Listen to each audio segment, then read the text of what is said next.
Welcome to this explainer. Look, today we're tackling a myth that's honestly been holding back so many UK SMEs and regulated businesses. It's this idea that to get robust vendor security, you absolutely need a massive IT budget or some bloated, expensive software suite. I'm really excited to walk you through this because we're going to see how simple, structure, and just basic common sense can completely replace those expensive tools. Let's get into it. Okay, so quick question for you.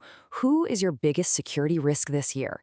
You might immediately think it's a faceless attacker, right? Some shadowy hacker probing your perimeter from half a world away. But the real answer? It actually sits much, much closer to home. Yeah, your biggest vulnerabilities are actually the suppliers who are already sitting quite comfortably inside your own network. We're talking about everyday things, your payroll software provider, that outsourced IT help desk, maybe your document management platform. These are vendors operating with credentials you probably handed over, 18 months ago? And honestly, you probably haven't thought about them since the ink dried on the contract. So to fix this, we've got a practical roadmap today. 1. The vendor security illusion. 2. Tiering your vendor risk. 3. Free open source intelligence. And 4. Smarter contracts and questionnaires. Let's jump in.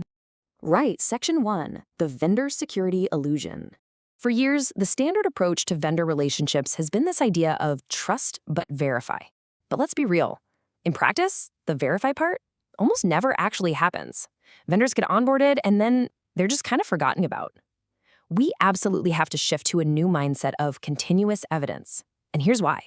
Attackers, they don't bother trying to smash through your front door anymore. It's just too hard.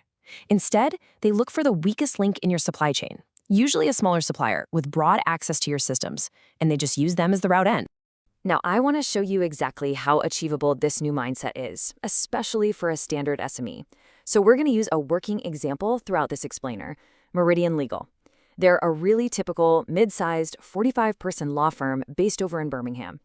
Now, being a highly regulated business, they have to navigate strict SRA compliance and handle some seriously sensitive client data. So they decided to sit down and just properly review their 14 active supplier relationships. And keep in mind, they did this with no dedicated security team and zero extra budget, just practical leadership. So what happened?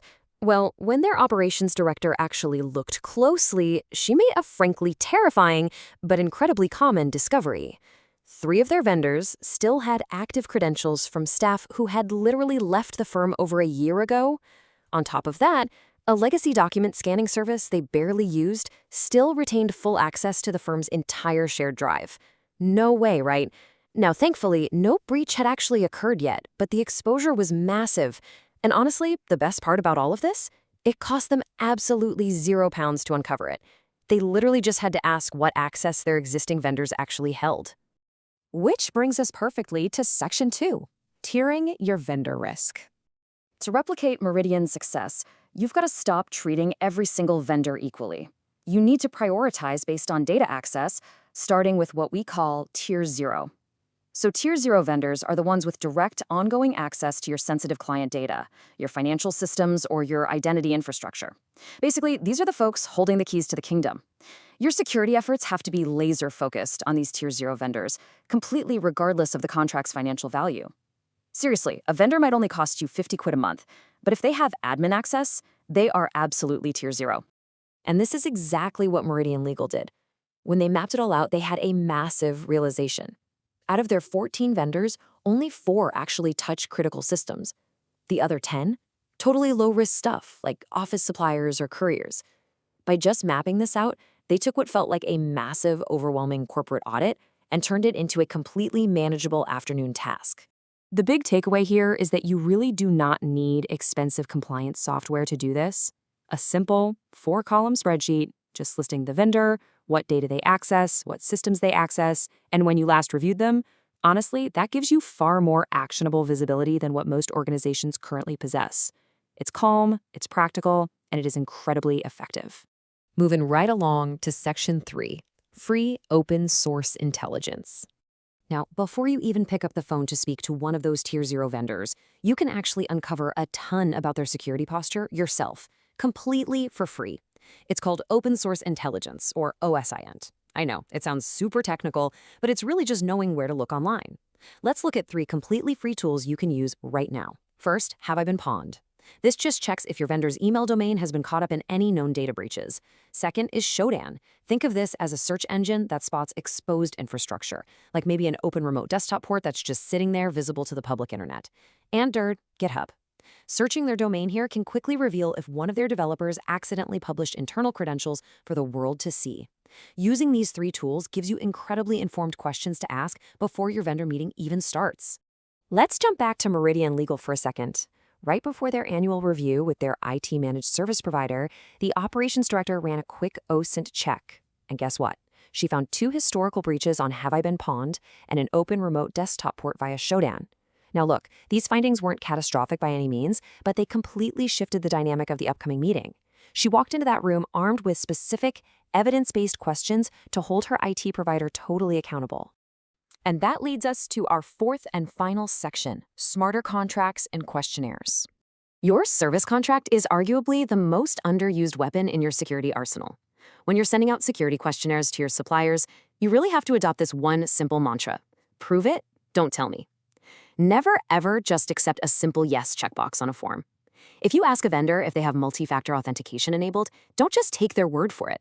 Ask them to provide a quick screenshot of their technical policies to guarantee they're actually doing what they claim. Evidence beats assertions every single time. Because of this, every Tier 0 contract absolutely must contain 3 non-negotiable clauses. First, a right to audit clause. This allows you to request evidence of their controls at reasonable notice. Second, a breach notification timeline. You want to mandate that they inform you within 72 hours of any incident, which, by the way, aligns perfectly with UK GDPR. And third, specific technical safeguards written directly into the agreement. This legally requires them to use tools like MFA for their staff. You simply cannot rely on a vendor's goodwill during a crisis, right? You need it in ink. So, when Meridian Legal's IT contract came up for renewal, they put this exact theory into practice. They added a strict 48-hour breach notification requirement, they secured the right to request access logs, and they explicitly mandated MFA on all engineer accounts. And the IT provider just agreed to it.